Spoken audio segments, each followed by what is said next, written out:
राधे कृष्ण दोस्तों, विजया एकादशी व्रत कथा। विजया एकादशी पर व्रत रखने वालों के लिए खास नियम है। सुबह नहाकर साफ कपड़े पहने भगवान विष्णु की मूर्ति के सामने दीपक जलाकर पूजा करें। विजया एकादशी के दिन व्रत रखने से भक्तों को शुभ फल मिलता है, इसलिए लोग विष्णु जी की पूजा करते हैं। विजया एकादशी का व्रत करने से आपको असंभव से दिखने वाले काम को पूरा करने में भी सफलता मिलती है। अगर आप विजया एकादशी का व्रत करते हैं तो आपके लिए इस कथा का पाठ करना बहुत ही जरूरी माना जाता है। तो दोस्तों, आइए जानते हैं पद्म पुराण में दी गई विजया एकादशी की व्रत कथा विस्तार से। विजया एकादशी व्रत कथा। युधिष्ठिर ने पूछा, वासुदेव, फाल्गुन के कृष्ण पक्ष में किस नाम की एकादशी होती है? कृपया करके बताइए।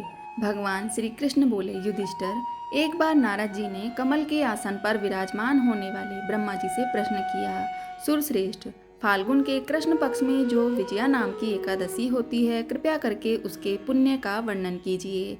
ब्रह्मा जी ने कहा, नारद सुनो, मैं एक उत्तम कथा सुनाता हूँ जो पापों का अपहरण करने वाली है। यह व्रत बहुत ही प्राचीन, पवित्र और पापनाशक है। यह विजया नाम की एकादशी राजाओं को विजय प्रदान करती है, इसमें तनिक भी संदेह नहीं है। पूर्व काल की बात है, भगवान श्री रामचंद्र जी 14 वर्ष के लिए वन में गए और वहां पंचवटी में सीता तथा लक्ष्मण के साथ रहने लगे। वहां रहते समय रावण ने चपलतावश विजयात्मा श्री राम की तपस्विनी पत्नी सीता को हर लिया। उस दुख से श्री राम व्याकुल हो उठे। उस समय सीता की खोज करते हुए वे वन में घूमने लगे। कुछ दूर जाने पर उन्हें जटायु मिले, जिनकी आयु समाप्त हो चुकी थी। इसके बाद उन्होंने वन के भीतर कबंध नामक राक्षस का वध किया। फिर सुग्रीव के साथ उनकी मित्रता हुई। तत्पश्चात श्री राम के लिए वानरों की सेना एकत्रित हुई। हनुमान जी ने लंका के उद्यान में जाकर सीता जी का दर्शन किया और उन्हें श्री राम की चिन्ह स्वरूप मुद्रिका प्रदान की। यह उन्होंने महान पुरुषार्थ का काम किया था। वहां से लौटकर वे श्री रामचंद्र जी से मिले और लंका का सारा समाचार उनसे निवेदन किया।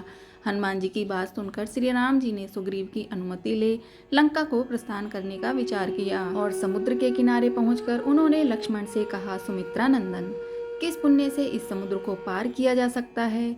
यह अत्यंत अगाध और भयंकर जल जंतुओं से भरा हुआ है। मुझे ऐसा कोई उपाय नहीं दिखाई देता जिससे इसको सुगमता से पार किया जा सके। तब लक्ष्मण बोले, महाराज, आप ही आदि देव और पुराण पुरुष पुरुषोत्तम हैं। आपसे क्या छिपा है? यहाँ द्वीप के भीतर बगदालभ्य नामक मुनि रहते हैं। यहाँ से आधे योजन की दूरी पर उनका आश्रम है। रघुनंदन, उन प्राचीन मुनीश्वर के पास जाकर उन्हीं से इसका उपाय पूछिए। लक्ष्मण की यह अत्यंत सुंदर बात सुनकर श्री रामचंद्र जी महामुनि बगदालभ्य से मिलने के लिए गए।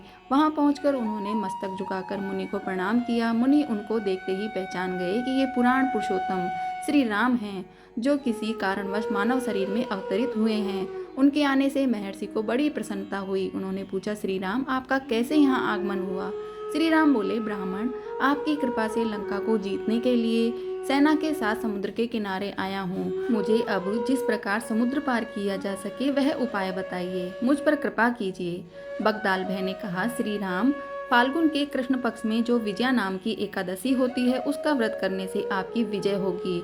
निश्चय ही आप अपनी वानर सेना के साथ समुद्र को पार कर लेंगे। राजन, अब इस व्रत की फलदायक विधि सुनिए।